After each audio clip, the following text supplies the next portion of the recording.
I was like, what is this about? What? That's okay though. For being so young, you're very, very smart. That's fantastic. Yeah. So keep up the good work, man, and stay flat, okay? Okay, I'm a flat earther.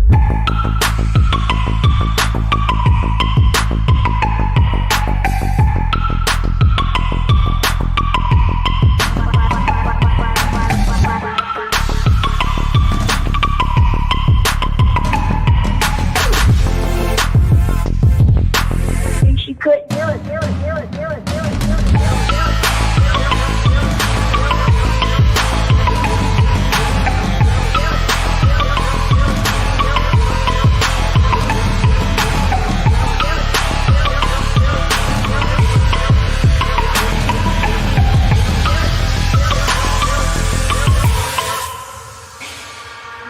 I'm a flat earther.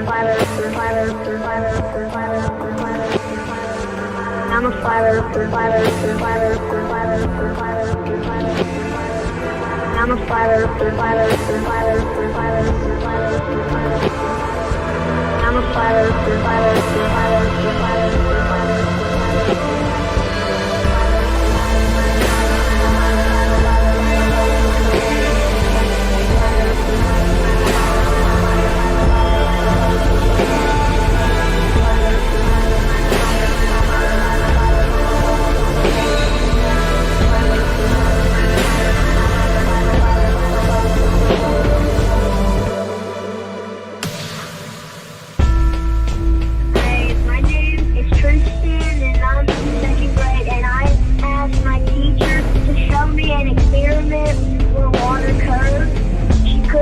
because it doesn't curve, the water always finds its level.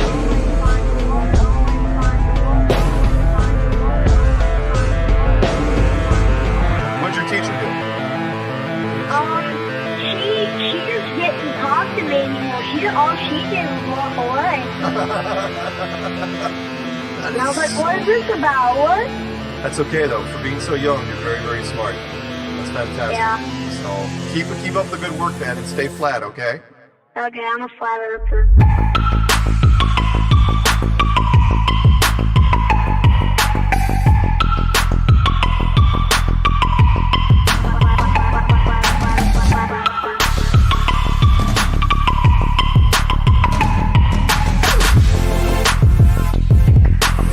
She couldn't do it.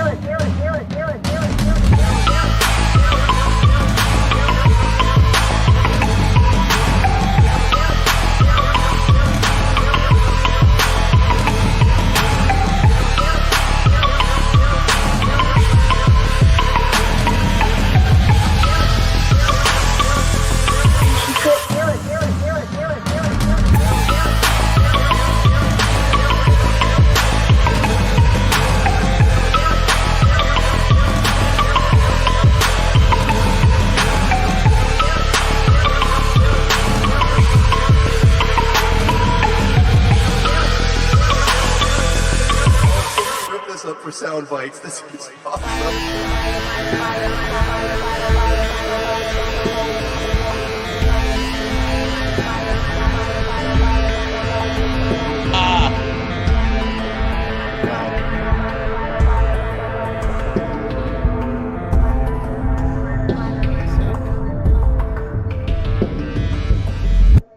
I see a black screen.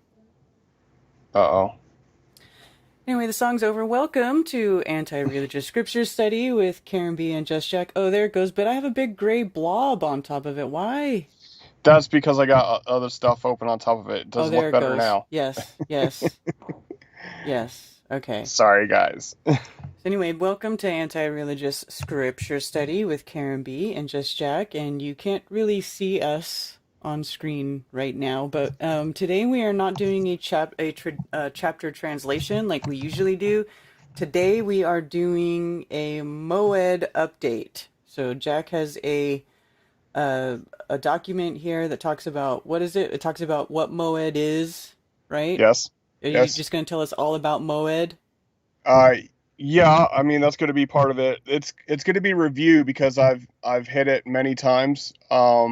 And I've probably hit MOED on this channel recently for unleavened bread. and Passover, but another one has come up starting tomorrow, which is called Shavuot. So I figured we could quickly go over MOED and talk about the one that's coming up specifically because it's, time sensitive. All right. And I'll read the disclaimer just because, we go against format here.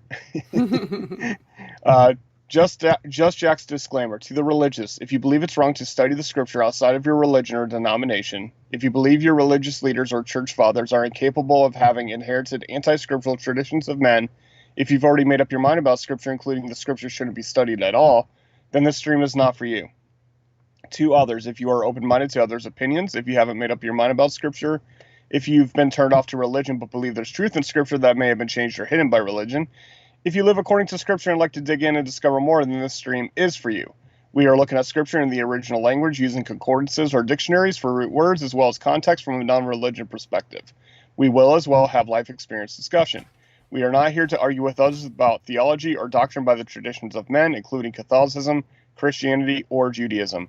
We will be discussing the importance of origins and show how religions contradict the scriptures. All right. And then before we get into this, do you want to go over what Pharaoh means? That question in chat that we started discussing right before we actually went live and everyone could hear us, so I don't forget that question at the end. Yeah, I'm not saying it as a matter of fact. I just find it interesting that if you break down Pharaoh into Hebrew characters, it's basically Pe means mouth and Ra is evil, dysfunction, right? So Pharaoh could be broken down in Hebrew as the mouth of dysfunction. So I find that funny, ironic, whatever you want to call it. And that's from the Hebrew perspective, and the Egyptian perspective is what? Pharaoh is just like, leader, master god. Yeah. Yeah. Okay. Yeah, like a king god, whatever you want to call him. Okay. That's their perspective. Right. Okay. Cool. There you go. Cheers, any word. All right. So I'm guessing you can see my spreadsheet. Yes. Yes, they can see what you're sharing with me. Everybody sees. Okay. Awesome. All right, so I have this spreadsheet available. You can email me, justjackflatearth@gmail.com, and I can send it to you. It's a breakdown of everything that I could, and this is actually a short summary, even though it's 5 pages long. There's a lot more details when you dig into it throughout the scripture, but I just hit the important bullet points that you need to know as far as living a Torah-only calendar. Which is why I called it Torah calendar. All right. So first things first is in Bereshit, aka Genesis, chapter 1.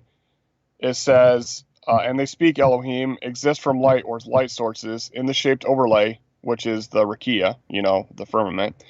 The Shemayim of the unseen existences do separate in between the Yom and between the Lila. Exist they do for benchmarks and for appointments, and for yoms, which is the daylight times, and for the repeats.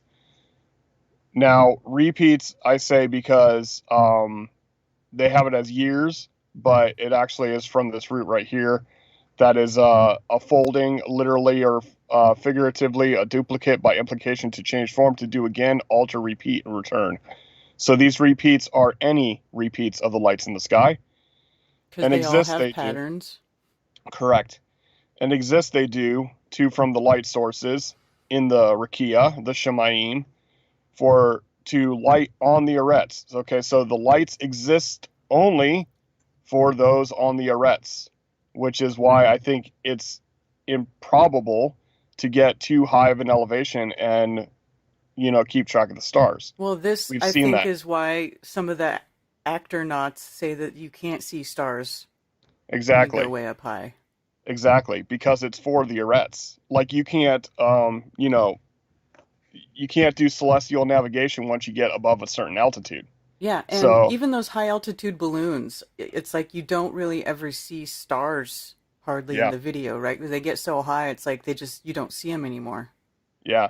So, I always find that funny that, this is stuff that, all through growing up and reading Genesis, I would have never understood that these lights specifically exist in the Shemayim, meaning the unseen existence. They don't exist in the firmament. Okay, they exist in the they project from Rakia into our unseen existence, Right. and they manifest before our eyes. Holographs. So, right. So your sun is your sun, my sun's my sun, your moon is your moon, my moon's my moon, and so on. Okay.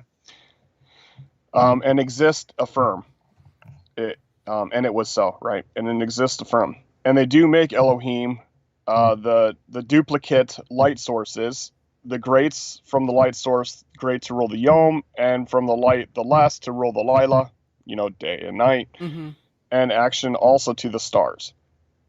And continue Elohim in the shaped overlay, that's the Rakia, the Shemayim to light on the arets. So again, it breaks it down there. It's in the shaped overlay in the Shemayim. So it's from the Rakia projected into the Shemayim, where we see them, to the light on the arets, and to rule in Yom and in Lila, and to separate between the light and between the dark, and they see Elohim, because that functions, and exists mingled darkness, and exists breaking forth seen light, Yom forth. Okay.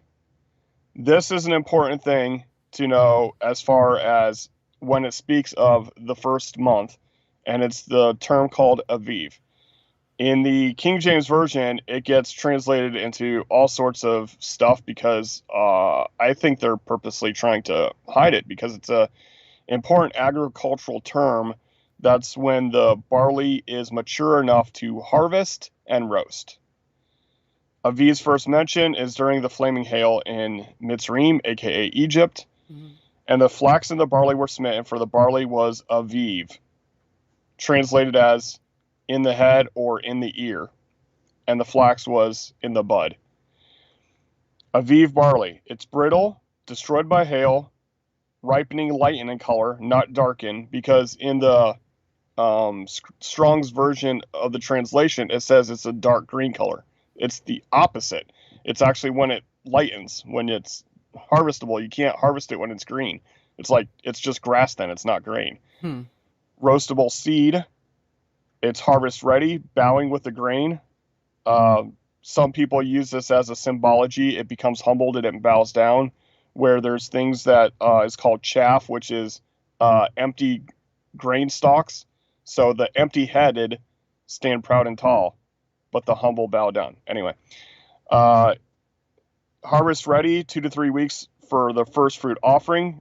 So the beginning of the year, you offer a first fruit offering. If the barley's not harvestable, how do you offer it as an offering? It doesn't make any sense. So yeah, there's the empty-headed stand tall. KJV and other translations, Aviv translated as green ears of corn and grain. So yeah, it's actually the Aviv new moon, the renewed moon, which is called Chodesh. This is the beginning of months for you, the first renewed moon of the year for you, and that's that Chodesh again. Today you are going out in the Chodesh Aviv. So this is how you recognize the beginning of months. All right, so now I'm going to scroll through this because this is Passover stuff. We're past Passover. And now we're getting into Shavuot. Tomorrow is Shavuot because it's a 50 count, or 7 sevens and a day, from the first fruit offering. The first fruit offering is done on the morrow after the Sabbath, meaning the first day of the week, otherwise known as the hijacked name of sun god, Sunday. But on the morrow after the Sabbath, during unleavened bread, you make your offering, and then you count this, and then you count this 7 Sabbaths, or 7 sevens, for this is called the first fruit. Okay, so this is all spring harvest time. So some things, when they're harvestable in spring, not everything is harvestable within the first week of spring. Some things take another week and another 2 weeks and so on. Right. So within these first 7 weeks, you're bringing the offerings of the first fruits. Okay. Shavuot can mean sevens, weeks, or oaths. So the Shavua is the same word where we get Shabbat, right? Shava, 7, week. All of these are same root word, including oath. Like if I make a promise, this is the time to make the promise, is like, making an oath, the Feast of Oaths. Okay, so Exodus 19, in the 3rd month. Now, I highlighted 3rd month because this is the 4th day of the 3rd month, according to my calendar today. And it says in the 3rd month, and it doesn't say the date, just the month, after the children of Israel had come out of the land of Mitzrayim, in this day they came to the wilderness of Sinai, and I'm sure people have heard of Mount Sinai. Mm-hmm. For they set out from Rephidim into the wilderness of Sinai and camped in the wilderness. So Israel camped there before the mountain. And Moshe went up to Elohim, and Jehovah called him from the mountain, saying, "This is what you're to say to the house of Yaakov, and declare to the children of Israel, you have seen what I've done to the Mitzrites, aka Egyptians, how I bore you on eagle's wings and brought you to myself. And now if you diligently obey my voice and shall guard my covenant, then you shall be my treasured possession above all the peoples," which is an oath. "For all the earth is mine. And you shall be a reign of priests and a set-apart nation. These are the words which you speak to the children of Israel." And Moshe came and called for the elders of the people, and set before them all these words which Jehovah had commanded him. And all the people answered together and said, "All that Jehovah has spoken we shall do." So then Moshe brought the words of the people back to Jehovah, which is another oath. So Yah makes an oath to the people. If you hear and guard his voice and his covenant, his contract, that you'll be the protected treasure. And the people agreed by all saying at one time, "All that Jehovah has spoken we shall do." So it's agreement to the oath. And if people say, "Okay, well, that's for Israel, that's for Jacob, blah, blah, blah, blah," then all you have to do is go up here and Exodus 12:49, when the calendar was given and the Moedim were given, it says there's one Torah both for the native born and for the stranger who sojourns among you.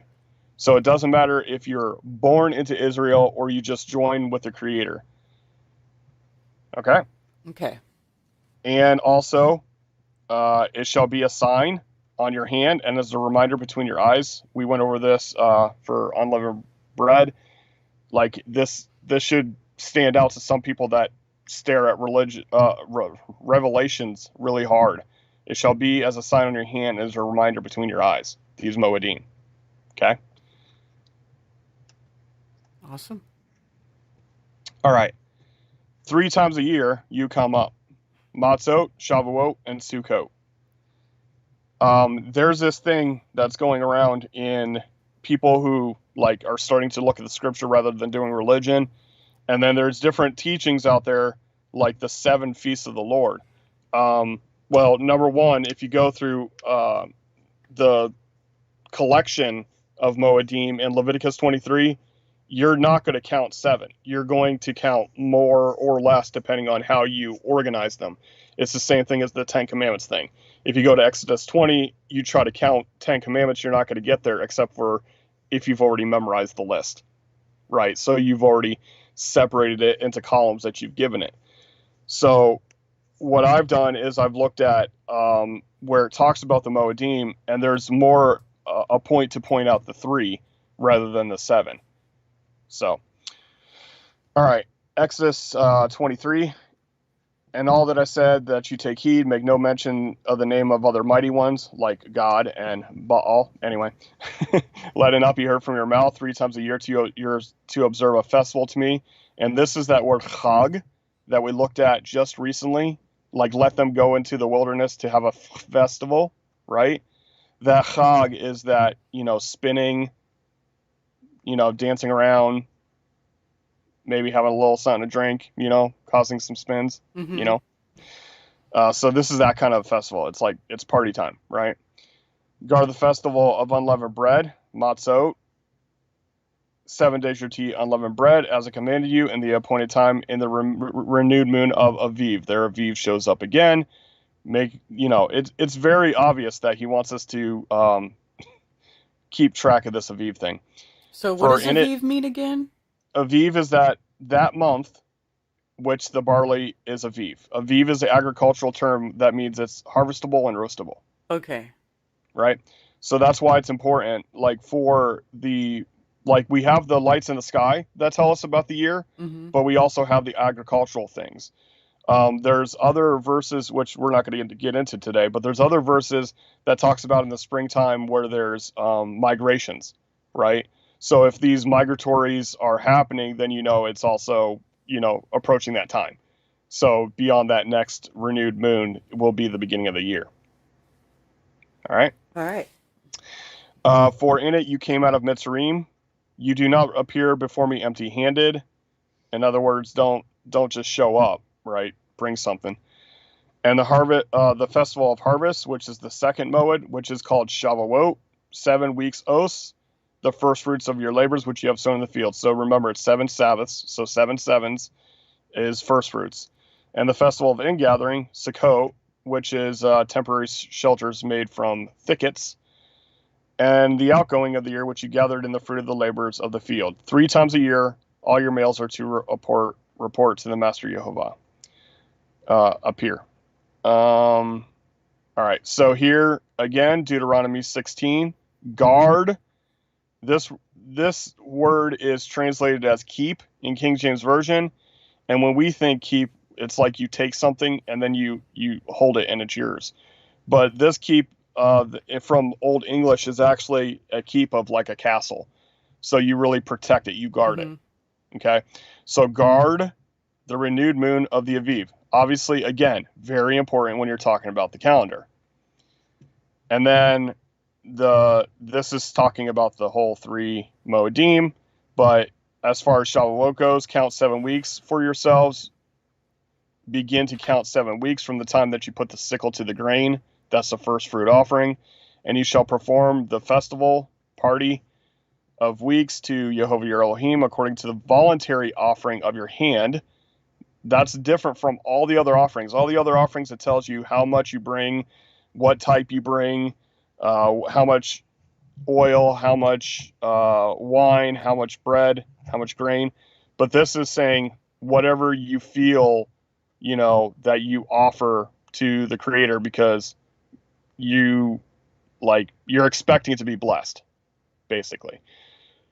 Which you give as Yehovah your Elohim blesses you. And you shall rejoice before Yehovah your Elohim, and let your son and your daughter, your male servant and female servant, the Levite who is within your gates, and the stranger and the fatherless, and the widows who in your midst.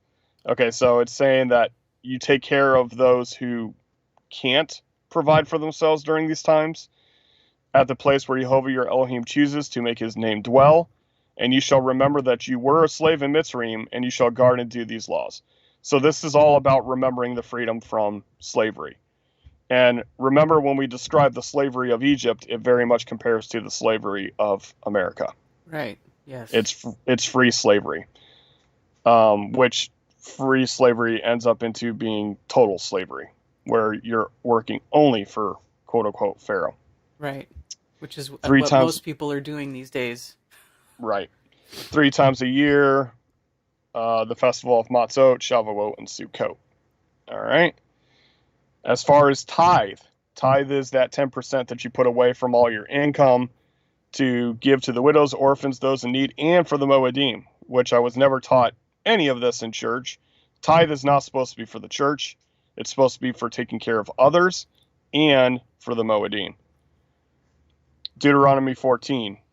When the way is too long for you, so that you're not able to bring the tithe, because tithe was usually carrying lots of grain or produce or whatever, or when the place where Yehovah your Elohim chooses to put his name is too far from you, when Yehovah your Elohim is blessing you, then you shall give it in silver. So you trade it for silver, and you shall take that silver in your hand and go to the place which Yehovah your Elohim chooses, and you shall use that silver for whatever your being desires, for cattle, for sheep, for wine, or for strong drink, whatever your being desires. And you shall eat there before Yehovah your Elohim, and you shall rejoice, you and your household. You better rejoice. You better have a party. There you go. How dare you if you don't? But yeah, that's the kind of stuff that, is completely missed. Like, I've always heard that keeping the commands is grievous. Like, oh yes, it's such a horrible command to keep a party. Like, you have to party 3 times a year. Right. It's absolutely necessary. And yeah, like I said, I got this spreadsheet for anyone who wants it, and I'm going to close this so now they're going to see my big head. Right? Probably, yeah. And this is one of the hats that I'm making to bring to Flattowerfest. Space, like, you know, sky vacuum, space. Yeah, it's pretty funny. All right. Let's see. So I got a huge head now, right? Yeah, I can turn it off. Oh, wait, no, it's still there. It's Oh, no. still there. Sorry for y'all having to look at my big head. Yeah, but it's not that big of a deal. Anyway, oops.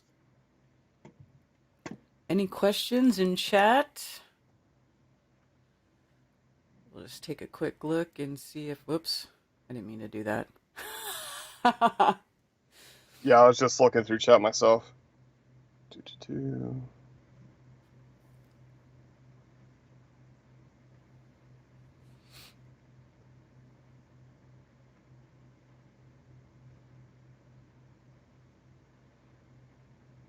Fourth day, third month, episode 43. How about that? That is interesting. Oh, yeah. So you did see the new moon on the 1st. It was like barely visible. It was like 1% on the Yeah, when we evening. left your house, it was the evening of the first day, and we saw it on the way home. That's funny. So that was really cool. I was wondering if you guys were going to. Yeah, Carolyn's like, look, there's the new moon. I'm like, yep. It's good. Tithing was only for the church as far as the church taught. Yep. F that vacuum nonsense. Exactly. Yeah. All right. Well, I guess that's a wrap. Yeah. Why unleavened? That's a whole nother teaching, a whole nother discussion. I think I talked about it a little bit, 7 weeks ago. But basically, if you're the whole idea, hold on one second. The whole idea of the whole idea of non-leavening during leaving Egypt was an obvious thing. Like, you don't have time to let the bread rise. You're going to be leaving tonight. You got to pack your stuff, right? But there is some symbology to it in that the whole leavening process was actually started by the Egyptians. So it's like, basically removing yourself from the culture that enslaves you by, nomadic people, when they make bread, they just take the grain and the water and they make a mash out of it and they smash it and they put it next to a fire and then it cooks, right? So there's no leavening process. There's no waiting for it to leaven. So I think it's about transitioning out of the culture that you're a slave of. Like for me, when I started learning about the Torah, I don't do a lot of things like the rest of the American culture does. I'm completely separated from that culture. And it's hard for people to understand, because when I say things like, I don't want to get into too many discussions here. Okay, let's just say something simple, like the way that I think that my daughter shouldn't have cut her hair because she's a female. Okay, that has nothing to do with American culture. That's more of a Hebraic culture perspective. So there's things like that. So no yeast. What about other methods? Some people use eggs because eggs will fluff things up. It's basically like if you're planning for this thing to come up, you're gonna figure things out. Let's put it that way. It's just like Sabbath, right? So I don't do any cooking on Sabbath because you're supposed to do all your preparations on the 6th day and carry it over to the 7th day. So they're like, well, how can you do that? Do you use a microwave? And I'm like, no, I don't use a microwave ever. Like 365 days a year, I never use a microwave. Right. But, like we do salads, we do subs, we do Cold Car- leftovers. yeah, Carolyn does this overnight. It's basically like cold brewing for oatmeal, where she adds like flavoring to it, and then in the morning it's all soft and ready, and hard boiled eggs, and I eat good on Shabbat. I eat probably more on Shabbat than any other day because I'm grazing because Because you're not doing anything I'm else. resting. I'm chilling. Yeah. So yeah, I probably eat more on Shabbat than any other day. But I mean, these things, there's not such staunch rules about what's to be done or not done. It's just you don't work, you don't let anybody else work for you. And as far as like the unleavened bread thing, you just make sure that you check your labels and don't have any yeast or leavening in your house during that week. It's not a big deal. Yeah, loopholes getting around the Sabbath. Yep. Yeah, and that's the thing is like I've met plenty of loophole believers, and I actually call them that because they're like, how can I get out of keeping this command rather than what can I do to make this command easier?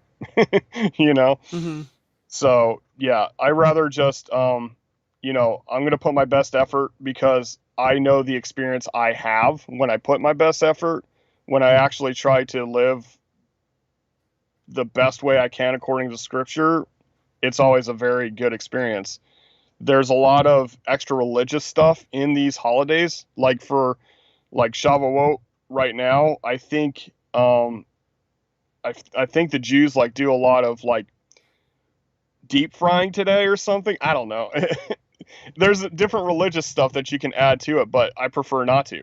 It's just a day of partying, and this is tomorrow, not today, but it's like a day of partying and hanging out with family and friends, and it's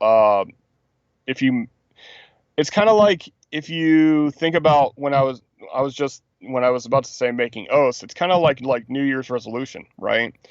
You make an oath. Like this year, it's going to be this for me or whatever, kind of making an oath. So yeah, that's kind of what we do. We also read about where I was at there, Exodus 19. That's when they went to the mountain in the third month. And I find that interesting that it just mentions third month rather than days, because in previous chapters, it talks about like in the second month on the 14th day or et cetera, whatever, where this is just specifically talking at the third month. And it doesn't say in the scriptures that Shavuot is about gathering at the mountain, but you can see the correlation of the 7 Sabbaths, so 7 weeks from unleavened bread. You're always in the beginning of the third month. So that's convenient. It's kind of like, you have to search these things out. Like the Creator wants you to figure it out, Yeah. Like you're not supposed to just blindly sit in a pew and listen to some dude tell you what it is. In other words, don't let or on a yourself camera. be spoon-fed. Right. You don't want to be spoon-fed. Exactly. Yeah, you got to investigate these things for yourself. Like, I don't just tell you Shavuot is this. I actually show you all the verses that I reference to get to where I'm at. That's not, but you got to be careful of that too, because sometimes they'll do like what's called soundbite theology, where they'll take a verse out of this book and a verse out of that book and a verse out of that book and mash them together and make a new rule. So got to be careful of that stuff too. Yeah. But yeah, if you want to, use that spreadsheet as a study tool, please email me, justjackflatearth@gmail.com. All right, let's see what else we have here. 3 times a year.